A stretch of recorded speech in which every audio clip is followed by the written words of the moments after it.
गत 11 तारिख मंगलवार दिन संध्या 6:50 समय सहदेव पाल नामक जड़े युवक बुर्ला किरबा छकरू बालेश्वर जावाई बस रे चढ़ी किंतु तांको मानसिक स्थिति किसी ठीक नथिबारु से अधा बाटर केउठी ओल्हाई पड़ते।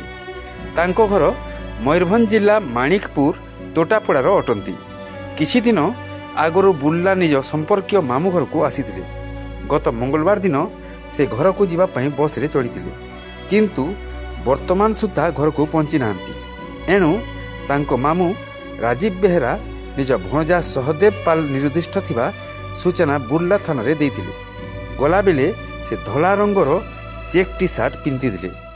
जदि कौनसी सहृदय व्यक्ति तांको केउठी देखिबा को पांती दयाकरी 9348587823 फोन नंबर रे तथा बुर्ला थाना रे जोगाजोग करने को अनुरोध।